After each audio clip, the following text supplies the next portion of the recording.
দীর্ঘ প্রতীক্ষার পর আল্লাহ সুবহানাহু ওয়া তাআলা আমাদেরকে রমজানুল মুবারক দান করেছেন। যে মাসের অপেক্ষায় অন্ততপক্ষে 2 মাস পর্যন্ত অপেক্ষায় ছিলাম। যখনই আমরা রজব মাসের চাঁদ দেখেছি ততক্ষণই আমরা দোয়া করেছি এবং রমজান মাসের জন্য অপেক্ষা করতে থাকলাম। আল্লাহ রাব্বুল আলামিন দুআর ফসল হায়াতের মধ্যে বরকত দিয়ে রমজান মাসের মধ্যে আমাদেরকে উপনীত করেছেন। আল্লাহ রাব্বুল আলামিনের দয়া এবং মেহেরবানি আমরা রমজান মাস পেয়েছি, যে মাসের মধ্যে প্রত্যেকটি আমল অসংখ্য পরিমাণে আল্লাহ রাব্বুল আলামিন বর্ধিত করে দেন। আল্লাহ রাব্বুল আলামিন আমাদেরকে রহমতপূর্ণ, বরকতপূর্ণ, মাগফিরাতপূর্ণ, নাজাতপূর্ণ রমজান দান করেছেন। আমাদেরকে রমজানের যথাযথ কদর করতে হবে, এই রমজানের যথাযথ আমল করতে হবে। এই রমজান মাসের এক একটি সময়, এক একটি মুহূর্ত আল্লাহ রাব্বুল আলামিনের কাছে অনেক গুরুত্বপূর্ণ। এজন্য আমরা যারা এই বছর রমজান পেয়েছি, এই রমজানকে গনিমত মনে করা, এই রমজানটাকে মহামূল্যবান মনে করা, এই রমজানটাকে দামি মনে করা, এই রমজানকে আল্লাহ রাব্বুল আলামিনের কাছ থেকে বড় নিয়ামত মনে করা। যদি আমরা মূল্যবান মনে করি, নিয়ামত মনে করি, আল্লাহ রাব্বুল আলামিনের পক্ষ থেকে গনিমত মনে করতে পারি, আল্লাহ রাব্বুল আলামিন আমাদেরকে রমজানের মধ্যে বরকত দিবেন এবং আমল করার জন্য সহজ করে দিবেন ইনশাআল্লাহ। আমরা রমজান মাস পেয়েছি, রমজানের যথাযথ কদর করব ইনশাআল্লাহ। রমজানের প্রথম শিক্ষা হচ্ছে রমজানের রোজা রাখা। রমজানের রোজা রাখার ব্যাপারে আমরা ইতিমধ্যে বিভিন্ন জায়গা থেকে বিভিন্নভাবে বিভিন্ন সময়ে কথাবার্তা শুনেছি। আল্লাহ পাক যদি বলতেন যে তোমরা সারা বছর রোজা রাখো, আমাদের রাখতে হতো, কিন্তু আল্লাহ পাক এটা করেন নাই। আল্লাহ পাক করেছেন সারা বছরে মাত্র 1 মাস তোমরা সিয়াম সাধনা করো, 1 মাস রোজা রাখো। রোজা রাখলে তোমরা আমার নৈকট্য অর্জন করতে পারবে, তাকওয়া অবলম্বন করতে পারবে। আল্লাহ রাব্বুল আলামিন বলেছেন কুতিবা আলাইকুমুস সিয়াম, তোমাদের উপর আমি রোজাকে ফরজ করে দিয়েছি। কুতিবা আই ফরিজা, অর্থাৎ আমি ফরজ করে দিলাম। এই রোজা আমাদের উপর ফরজ। রোজা আমাদের উপর কি ফরজ? নামাজ যেমন ফরজ, রোজাও আমাদের উপর এমন ফরজ। আমাদের উপর পর্দা যেমন ফরজ, রোজা আমাদের উপর এমন ফরজ। হজ সম্পদ থাকলে করা যেমন ফরজ, রোজা আমাদের উপর তেমন ফরজ। মাল থাকলে যাকাত দেওয়া যেমন ফরজ, রোজাও আমাদের উপর তেমন ফরজ।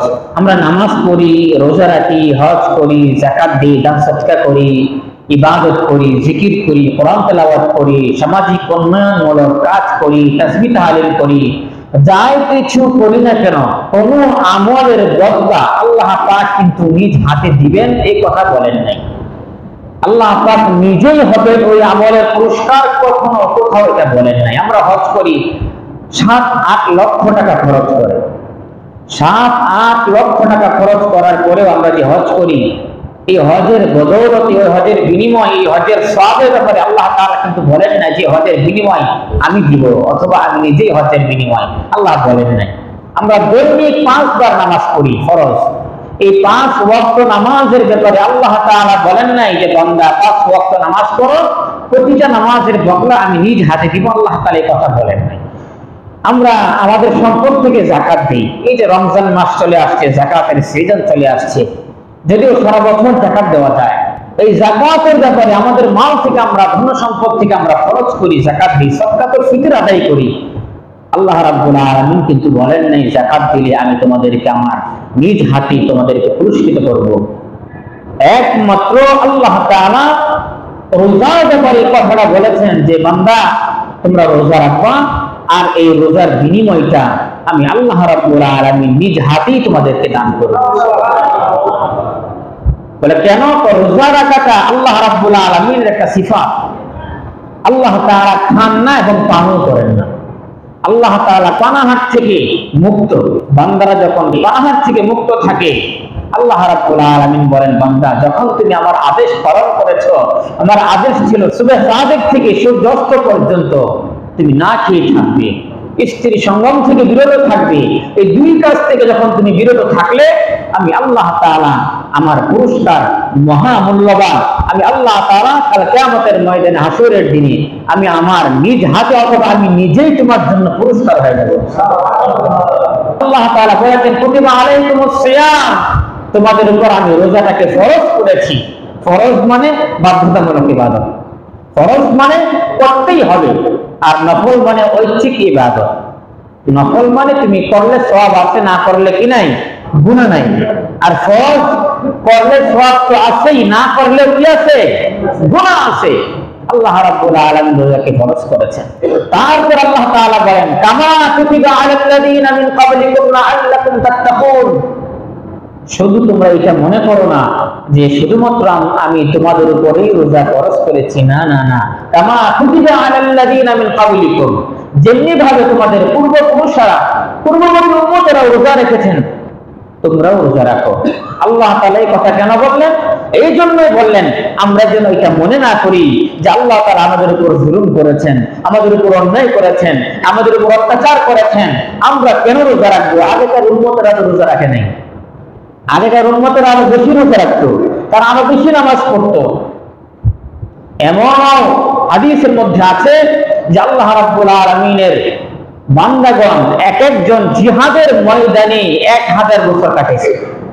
আল্লাহ তাআলা তাদেরকে এত বেশি হায়াত দান করেছেন।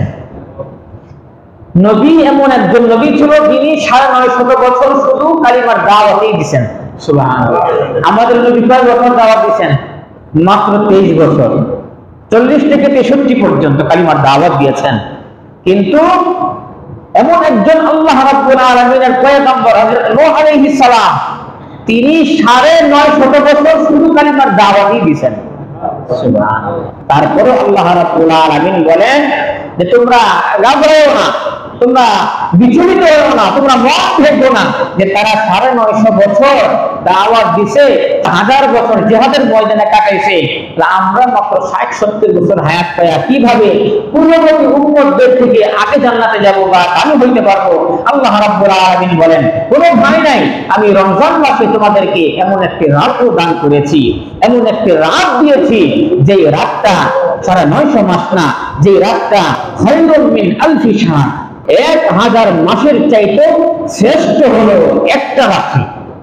সুবহানাল্লাহ। সেই রাত্রি সবে কদর রাত্রি। সুবহানাল্লাহ। আমরা এই রমজান মাস পাইলাম, এই রমজান মাস পাওয়ার পরে খুশি না বেজা? আলহামদুলিল্লাহ, আল্লাহ আমাদেরকে রমজান দিয়েছেন। এই রমজান মাসে কোরআন শরীফ নাযিল হয়েছে। এই রাত্রের দাম এত বেশি কেন?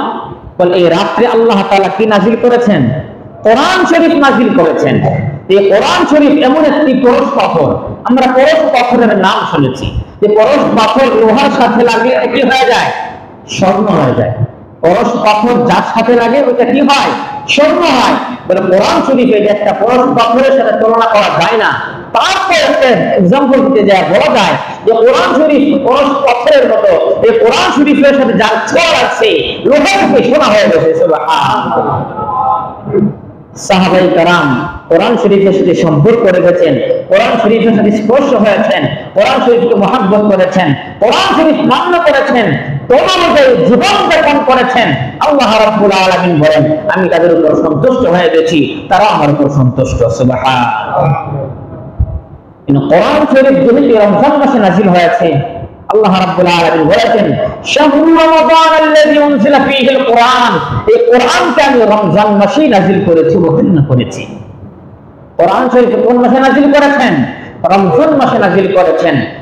আল্লাহ রাব্বুল আলামিন রমজান মাসে নাযিল করার কারণে এই রমজান মাসের দাম বাড়ছে। যে রাতে নাযিল করেছেন এই রাতের দাম বাড়ছে। সুবহানাল্লাহ। আর যেই বান্দারা কোরআন শরীফ পড়ে আল্লাহ তাআলা তাদেরকে দাম বাড়ায় দিবেন। সুবহানাল্লাহ। এইজন্য কোরআন শরীফ পড়ার দরকার আছে না নাই? কিন্তু দুঃখজনক হলেও সত্য, আমাদের সমাজে কোরআন শরীফ ওইভাবে পড়া হয় না। আমরা ওইভাবে কোরআন শরীফ পড়ি না।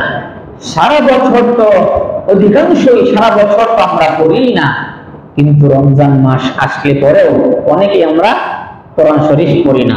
এটা অত্যন্ত দুর্ভাগ্য, অত্যন্ত এটা বদনসিব যে আল্লাহ রাব্বুল আলামিন আমার প্রিয়তম মহানবী সাল্লাল্লাহু আলাইহি ওয়াসাল্লামের উপর যে কালামে পাক নাযিল করেছেন, আর যে কালামুল্লাহর জন্য আল্লাহ রাসূল সাল্লাল্লাহু আলাইহি ওয়াসাল্লাম মাইর খেলেন, দান শহীদ করলেন, আমরা এই কোরআন শরীফ পড়তে পারি না।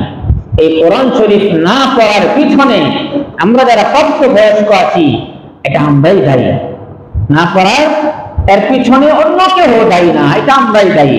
যখন আমরা ছোট ছিলাম, নাবালেগ ছিলাম, বাচ্চা ছিলাম তখন এটা মা বাবার উপর দায়িত্ব ছিল।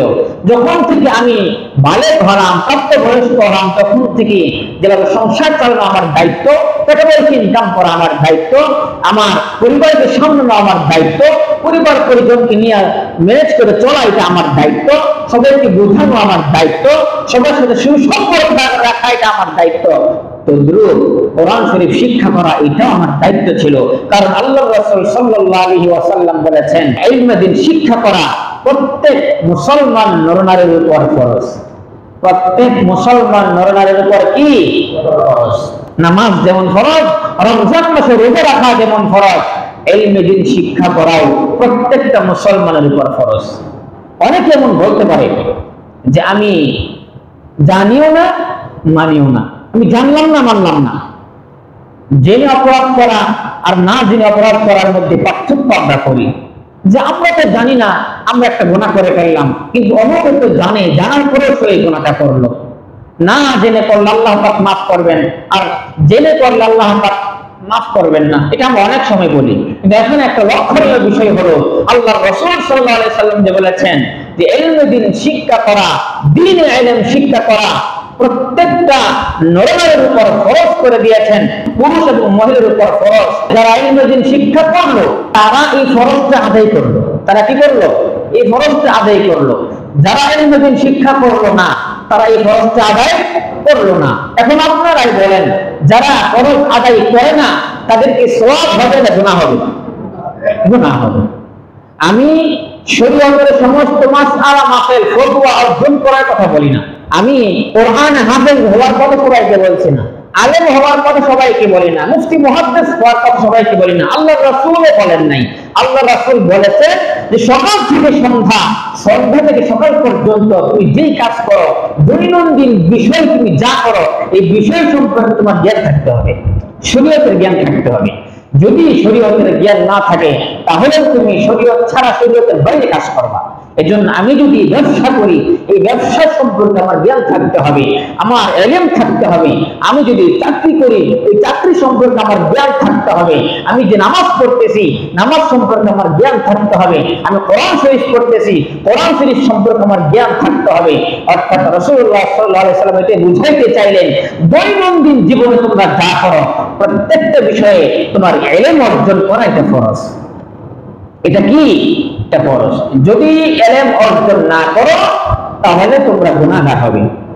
এখন আপনারাই বলেন, আমরা যারা কোরআন শরীফ পারি না, কোরআন শরীফ পড়তে পারি না বা শিখি না, তাহলে কি আমাদের সওয়াব হইতেছে না গুনাহ হইতেছে? বলেন। তাহলে আমরা ফরজ মানলাম না, আমরা ফরজ আদায় করলাম না। কারণ আল্লাহ রাসূল সাল্লাল্লাহু আলাইহি ওয়াসাল্লাম বলেছেন যে প্রত্যেক নর-নারীর উপর এটা ফরজ ছিল ইলমে দ্বীন শিক্ষা করা। যারা বলি যে আমরা তো জানি না মানি না, যারা জানে তারা যদি না মানে গুনাহ বেশি হবে। আমি বলি আপনি শরীয়তের ইলম শিখেন নাই, 1 নম্বর গুনাহ হলো, আপনি মানলেন না, 2 নম্বর গুনাহ হলো।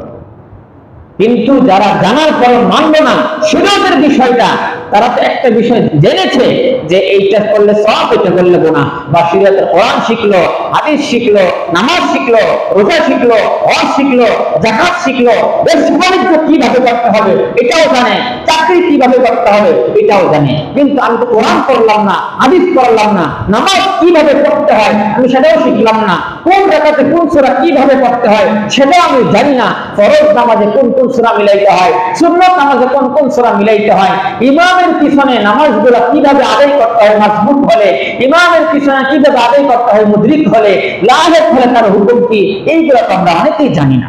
আমরা যদি এই বিষয়গুলো না জানি, না জেনে আমল করতে থাকি, এর জন্য অন্য কেউ দায়ী হবে না, আমি নিজেই দায়ী হব।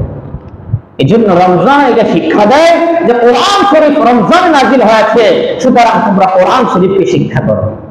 কোরআন শরীফ শিক্ষার সুবর্ণ একটা সুযোগে মাহে রমজান মুবারক। আমরা যদি মারা যাই, মারা যাওয়ার পরে আল্লাহ পাক যদি জিজ্ঞেস করেন যে দুনিয়ার সব কিছু করলাম, টাকা উপার্জন কিভাবে করতে হয়, চাকরি কিভাবে করতে হয়, সংসার কিভাবে চালাইতে হয়, সমাজে কিভাবে চলতে হয়, দোকানদারে কিভাবে করতে হয়, সব শিখলাম। কাস্টমারের সাথে কিভাবে কম্প্রোমাইজ করতে হয়, কথা বলতে হয়, কিভাবে কাস্টমার জমাইতে হয়, সব শিখলাম। চাকরি কিভাবে লং টাইম করতে হয়, সব শিখলাম। কিন্তু আমি যে তোমার কাছে কোরআন শরীফ পাঠাইলাম, আমার হাবিবের উপর কোরআন নাযিল করেছিলাম, তুমি তো আমার কোরআন শিখলা না। এর জবাব দাও। এক প্রশ্নের জবাবের সম্মুখীন যদি আমরা হই, আল্লাহ পাক যদি পাকড়াও করে ফেলেন, বাঁচার উপায় নেই, বাঁচতে পারবে না। এজন্য এই রমজানুল মুবারক কোরআন শরীফ নাযিলের মাসে আমরা সবাই কোরআন শরীফ শিক্ষা করব ইনশাআল্লাহ। এখন যদি বলি না, মনে থাকে না বা সময় পাই না, এটা আমার ব্যর্থতা, এটা আমার ব্যর্থতা। মনে থাকবে, আমার লক্ষ লক্ষ টাকার হিসাব মনে থাকে, কার কাছে কত টাকা পাই সব মনে থাকে, কোন জায়গায় কি রাখছি তার মনে থাকে।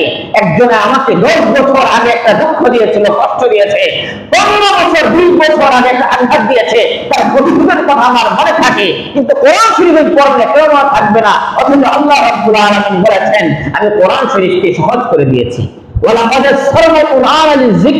আমি কোরআনকে সহজ করে দিয়েছি যেন তোমরা পড়তে পারো, যেন তোমরা বুঝতে পারো, যেন তোমরা অনুধাবন করতে পারো। আল্লাহ পাক যে বিষয়ের কথা বলেছেন আমি সহজ করে দিয়েছি, আমরা এটা কঠিন মনে করতেছি। যে বিষয় আমাদের কাছে সহজ না, আমরা এটাকে সহজ মনে করতেছি। আল্লাহ রাব্বুল আলামিনের হাবিবের কাছে কোরআন নাযিল হয়েছে, রাসূলের জিন্দেগিতে কোনো অপরাধ নাই, কোনো গুনাহ নাই, কোনো অন্যায় নাই, আগেও নাই, পরেও নাই। রাব্বুল আলামিন কোরআন শরীফের মধ্যে বলে দিয়েছেন, ইন্না ফাতাহনা লাকা ফাতহান মুবিনা লিয়াগফিরা লাকাল্লাহু মা তাকাদ্দামা মিন যামবিকা ওয়া মা তাআখার। এই হাবিব, আমি আপনার সামনে এবং পিছনের সব মাফ করে দিলাম। সুবহানাল্লাহ। আমরা কি এমন হতে পারবো? আরে নবী তো করেন কথা, সাহাবায়ে কেরামের মধ্যে একজন আপনা থেকে আপনা একজন সাহাবী, সর্বনিম্ন একজন সাহাবীর ঘোড়ার পায়ের ধুলির সমান আব্দুল কাদের জিলানী হতে পারবে না, কোনো ওলিও হতে পারবে না। সাহাবীর মর্যাদা উপরে, নবীর পরে সাহাবীর মর্যাদা, সাহাবীর পরে পুরা ওলিয়ার মর্যাদা। এই জন্য আমরা যারা আছি কোরআন শরীফ শিক্ষা করব।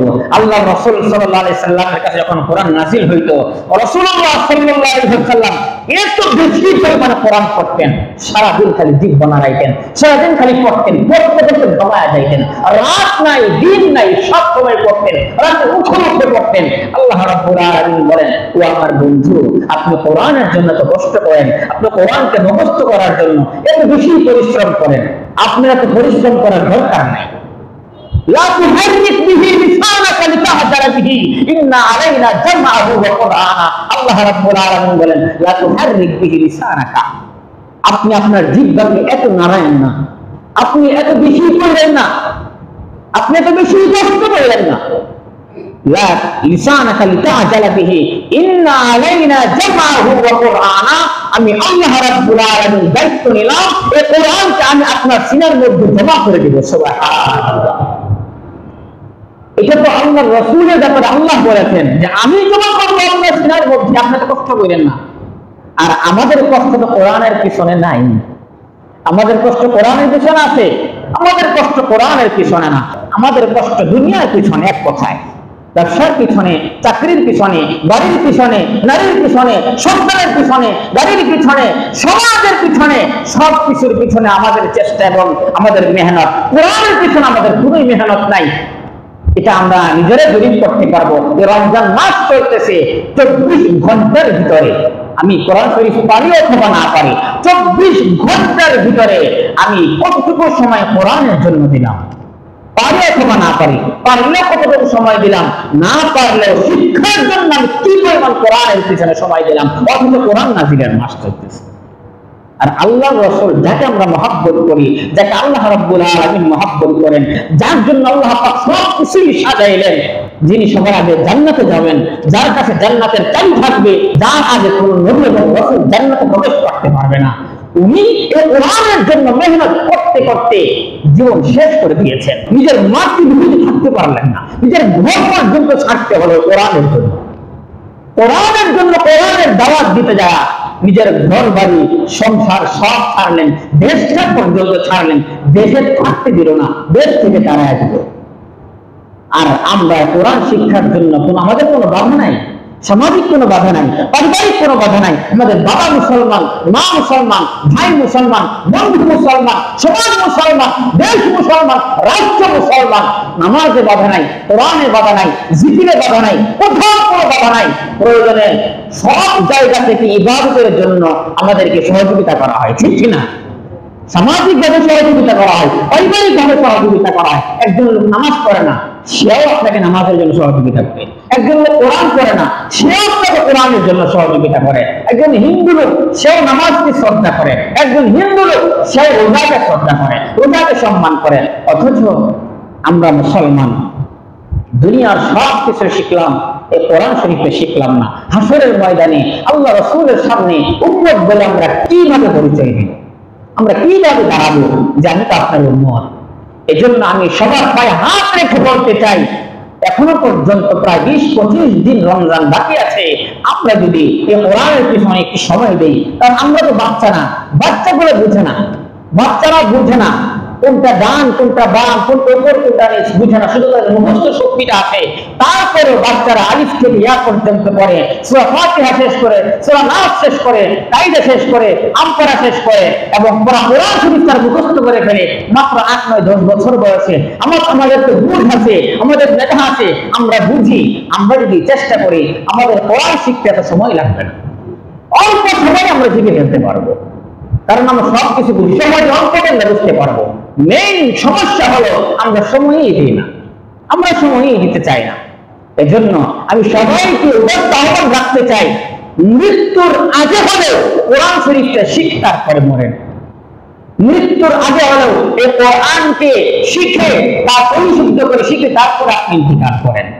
আল্লাহ রাব্বুল আলামিনের দরবারে জবাব দেওয়ার মতো একটা পয়েন্ট পাওয়া যাবে। আল্লাহ রাব্বুল আলামিন বলেছেন, লাআল্লাকুম তাত্তাকুন, তোমরা তাকওয়া অবলম্বন করো। রোজা তো রাখবাই, শুধু রোজা রাখলা তাকওয়া নাই তাইলে হবে না। আমি রোজা রাখলাম, কার জন্য রোজা রাখলাম বলেন তো? কাকে সন্তুষ্ট করার জন্য রোজা রাখলাম? আল্লাহকে খুশি করার জন্য রোজা রাখলাম। দুনিয়ার কাউকে খুশি করার জন্য আমরা রোজা রাখি না, দুনিয়ার কাউকে সন্তুষ্ট করার জন্য আমরা রোজা রাখি না। আল্লাহ আপনার বান্দার কাছ থেকে এটাই চান যে বান্দা শুধুমাত্র তুই আমার জন্য রোজা রাখ, আর আমি এই তোর রোজার পুরস্কার হব। রোজা যদি আমার জন্য না হয়, মানুষের জন্য হয়, তুই মানুষের কাছ থেকে চাই নিস, আমি তার পুরস্কার দিব। এই জন্য এই রোজাটা আল্লাহ পাকের জন্যই হতে হবে, এই তাকওয়া। আর রাসূলের রোজা সম্পর্কে বলেছেন, আস-সিয়ামু জুন্নাতুন লাম ইয়াখলুকহা, তোমরা রোজা রাখো, এই রোজাটা হচ্ছে ঢাল স্বরূপ। রোজাটা কি সর্বত্র ঢালের মতো। যুদ্ধের মধ্যে আমরা যখন আমরা দেখি বা আমরা জানি, যুদ্ধের ময়দানে যুদ্ধ করতে গেলে ঢালের প্রয়োজন হয়। পুলিশের অ্যাকশনে যায়, আর্মির অ্যাকশনে যায়, র্যাবের অ্যাকশনে যায়, আমরা দেখি তাদের এক হাতে থাকে অস্ত্র আর এক হাতে থাকে ঢাল। থাকে না? থাকে না? থাকে। এই ঢাল দিয়ে তারা প্রতিরক্ষা করে, ঢাল দিয়ে তারা অন্যের আঘাতকে তারা প্রতিহত করে, ঢাল দিয়ে তারা অন্যের বুলেট কামান বিমান এবং অন্যের পাথরকে, অন্যের ইট পাথরকে তারা ফিরে দেয়, যেন শরীরে কোনো আঘাত না লাগে। এর দুইটা কারণ, একটা হচ্ছে নিজের শরীরকে পূর্ণাঙ্গ সেভ করা, আর একটা হচ্ছে শত্রুকে ঘায়েল করার জন্য। সুতরাং আল্লাহ রাব্বুল আলামিনের হাবিব বলেছেন, এই রোজাটাও তোমাদের জন্য ঢাল স্বরূপ। সুবহানাল্লাহ। এরপরে বলেছেন, লাম ইয়াখলুকহা, যদি তোমরা এই ঢালকে ভেঙে না ফেলো। আমি রোজা রাখলাম, এই রোজা আমার ঢালে হলো, কিন্তু ঢাল যদি আমাদের ভেঙে যায়, তাহলে এই ভাঙ্গা ঢাল দিয়া আত্মরক্ষা করা যাবে না। ভাঙ্গা ঢাল দিয়ে আত্মরক্ষা করা যাবে যাবে না। কারণ ঢাল যদি ভাঙ্গা থাকে, ছিদ্র থাকে, ফাটা থাকে, আক্রমণ করার সাথে সাথে আমাদেরকে ঘায়েল করবে। আল্লাহ রাসূল এটাই বলেছেন, তোমার ঢাল যদি দুর্বল হয়, ভাঙ্গা হয়, শয়তান তোমাকে সহজে আক্রমণ করবে, আর আক্রমণ করার সাথে সাথে শয়তান সাকসেস হবে। সকাল থেকে সন্ধ্যা পর্যন্ত এই না খেয়ে থাকার নাম যেন রোজা না হয়। তুমি তো না খেয়ে থাকবাই, পানাহার থেকে মুক্ত থাকবাই, স্ত্রী থেকে মুক্ত থাকবাই। তারপরেও তোমাকে আর একটা বিষয় খেয়াল করতে হবে, সেটি হচ্ছে যে মুখ থেকে, মুখে রোজা রাখতে হবে, জবানকে হেফাজত করতে হবে। জবানকে কি করতে হবে? হেফাজত করতে হবে। জবানকে হেফাজত করা, জবানকে মুক্ত রাখা বিভিন্ন জায়গা থেকে, এটা রোজা পূর্ণাঙ্গ হওয়ার জন্য একটা শর্ত। অর্থাৎ আমার জবানের দ্বারা যেন আরেক ভাই কষ্ট না পায়, আমার জবানের দ্বারা যেন গুনাহ না হয়, আমার জবান থেকে যেন গুনাহের কথা না বের হয়, আমার জবান থেকে যেন অশ্লীল ফাহিশা কথাবার্তা না বের হয়, আমার আমার জবানের মাধ্যমে যেন আরেক মুসলমান ভাই আঘাত না লাগে, কলিজায় ব্যথা না পায়, জন্য জবানকে হেফাজত করতে হবে। এটা রোজার একটা শর্ত। 2 নম্বর শর্ত হলো রোজাকে পূর্ণাঙ্গ করতে চাইলে, ঢালকে ঠিক রাখতে চাইলে আমাদের চোখকে হেফাজত করতে হবে। চোখে হেফাজত করা, এই চোখ দিয়ে বেগানা নারীর দিকে না তাকানো, এই চোখ দিয়ে গুনাহ না দেখা, এই চোখ দিয়ে অশ্লীল ফাহিশা কাজগুলো বর্জন করা, এই চোখ দিয়ে অন্য কোনো জিনিস না দেখা, যে জিনিসগুলো দেখলে গুনাহ হয়, এই চোখ দিয়ে আল্লাহ রাব্বুল আলামিনের নিদর্শন দেখা, কোরআন তেলাওয়াত করা, আমি যেন এইটাই করি। আল্লাহ আমাকে এই চোখ দান করেছেন। 3 নম্বরে কানকে হেফাজত করা। কানের হেফাজত মানে অশ্লীল অবাধ্য গান না শোনা, অন্য কোনো জিনিস যেগুলো গুনাহ হয় এগুলো না শোনা, কোরআন তেলাওয়াত শোনা, ওয়াজ নসিহত শোনা। পেটকে হেফাজত করা, বিভিন্ন হারাম খাদ্য থেকে পেটকে হেফাজত করা। আল্লাহ রাসূল সাল্লাল্লাহু আলাইহি সাল্লামের জামানায় 2 জন মহিলা রোজা রাখার পরে খুব বেশি কাতর হয়ে গেছে, খুব বেশি ভেঙে পড়েছে, তারা মৃত্যুর শয্যায় চলে গেছে। সুস্থ মানুষ রোজা রাখছে, কিন্তু কিছুক্ষণ যাওয়ার সাথে সাথেই তারা মৃত্যুর শয্যায় চলে গেছে। সাহাবায়ে কেরাম রাসূলের দরবারে আসলেন, এসে বলতেছেন, ইয়া রাসূলুল্লাহ, ইয়া হাবিবাল্লাহ, 2 জন মহিলার অবস্থা এমন হয়েছে, তারা রোজা রাখার পরে মৃত্যু শয্যায় চলে গেছে, এত কাতর হয়ে গেছে, তারা মরণাপন্ন হয়ে গেছে। আল্লাহ রাসূল সাল্লাল্লাহু আলাইহি সাল্লাম বললেন, একটা পেয়ালা নিয়ে যাও, এই পেয়ালাটা 2 জন মহিলার সামনে ধরো এবং তাদেরকে এখানে বমি করতে বলো। তাদেরকে কি করতে বলো? বমি করতে বলো। যখন সাহাবায়ে কেরাম পেয়ালা নিয়ে গেলেন, বমি করতে বললেন, বমি করলেন। বমি করার পরে রাসূলের দরবারে নিয়ে আসলেন। রাসূলুল্লাহ সাল্লাল্লাহু আলাইহি সাল্লাম দেখলেন বমির সাথে সাথে তাদের পেট থেকে তাজা গোশত বের হয়ে আসছে। সুবহানাল্লাহ। বমির সাথে কি আসছে? তাজা গোশত, তাজা গোশত, একদম টাটকা গোশত বমির সাথে চলে আসছে। আল্লাহর রাসূল সাল্লাল্লাহু আলাইহি সাল্লাম বলেছেন, দেখো এই যে বমির সাথে টাটকা গোশত চলে আসলো, এর কারণ কি জানেন? বলেন, ইয়া রাসূলুল্লাহ, বলে এই 2 জন মহিলা রোজা রাখার পরে মিথ্যা কথা বলেছে আর মানুষের গীবত করেছে। মানুষের কি করেছে? গীবত করেছে। প্রমাণ করার জন্য সাহাবায়ে কেরামের সামনে পেয়ালা ধরে দিলেন যে দেখো, তারা মানুষের গীবত করেছে, রোজা রাখার পরে তারা গীবত থেকে মুক্ত হয় নাই। গীবত করার কারণে আল্লাহ রাব্বুল আলামিন প্রমাণ দিয়েছেন। আল্লাহ তাআলা কোরআন শরীফের মধ্যে বলেছেন, ওয়ালা ইয়াক্তাব বা'দুকুম বা'দা আইয়ুহিব্বু আহাদুকুম লাহমা আইয়াকুলা লাহমা আখিহি মাইতান ফাকারিহতুম। যারা গীবত করে তারা যেন আপন মৃত ভাইয়ের গোশত খাইলো। নাউযুবিল্লাহ। আপন ভাইয়ের কি খাইলো? গোশত খাইলো। লাহমা আখিহি মাইতান, আপন মৃত ভাইয়ের তারা গোশত ভক্ষণ করলো। এই যে আল্লাহ পাক যে বলেছেন গীবত করলে গোশত খায়, এটা প্রমাণ তারা জ্যান্ত ভাইয়ের গোশত যেন খাইলো। পেট থেকে তাদের গোশত কাটতে গোশতটা চলে আসছে। নাউযুবিল্লাহ। এই জন্য আমাদেরকে এই গীবতকে পরিহার করতে হবে, এই মিথ্যাকে পরিহার করতে হবে, বিশুদ্ধ রোজা রাখতে হবে। আমরা সবাই বিশুদ্ধ রোজা রাখতে পারবো ইনশাআল্লাহ। অনেকেই বলে যে সাহারি না খাইলে রোজা হবে না। আমি যখন এই বাসার থেকে মসজিদে আসতেছি, তখন রাস্তায় একজনে বলতেছে, আমি শুনলাম পিছন থেকে বলতেছে, সাহারি না খাইলে তো রোজাই হবে না। সাহারি খায় না, রোজা কিসের? না না, সাহারি না খাইলেও কি হবে? রোজা হবে। সাহারি না খাইলে রোজার কোনো কমতি বা কোনো ঘাটতি হবে না। তবে সাহারি খাওয়া সুন্নাত, সাহারির মধ্যে বরকত আছে। আর সাহরু বারাকাতুন, রাসূল সাল্লাল্লাহু আলাইহি সাল্লাম বলেছেন, তোমরা সাহারি খাও, সাহারির মধ্যে বরকত আছে। সাহারি না খাইলে রোজা হবে না, এই ভুল কথা। অনেকে বলে নখ কাটলে, চুল কাটলে ইত্যাদি কাটলে নাকি রোজা ভেঙে যায়। রোজা রাখলেও হাতের নখ কাটা যায়, চুল কাটা যায়, এর দ্বারা রোজার কোনো ক্ষতি হবে না। আবার অনেকেই মনে করেন যে রোজা রাখার পরে যদি সপ্তদোষ হয় তবে রোজা ভেঙে যায় না। রোজা রাখার পরে সপ্তদোষ হইলে রোজা ভাঙবে না। রোজা রাখা অবস্থায় শরীর থেকে রক্ত দেওয়া যায়। অনেকেই মনে করেন যে রোজা অবস্থায় অমুকে ইমার্জেন্সি রোগী, রক্ত দেওয়ার প্রয়োজন, আমি তো রোজা না। সমস্যা নাই, রোজা রেখেও কি দেওয়া যায়? রক্ত দেওয়া যায়। রক্ত দিলে কোনো সমস্যা হয় না, রোজাও ভাঙবে না। জন্য আমরা সকাল থেকে সন্ধ্যা পর্যন্ত একমাত্র আল্লাহ রাব্বুল আলামিনকে খুশি করার জন্য রোজা রাখবো, তাকে সন্তুষ্ট করার জন্য রোজা রাখবো। রোজার যে ঢাল আছে, এই ঢাল যে আমাদের না ভাঙে, শয়তান যে আমাদের উপর বিজয়ী না হতে পারে, শয়তান যেন আমাদেরকে কাবু না করতে পারে, এই জন্য আমরা রোজা পূর্ণাঙ্গ রোজা রাখবো এবং তাকে আদায় করবো ইনশাআল্লাহ।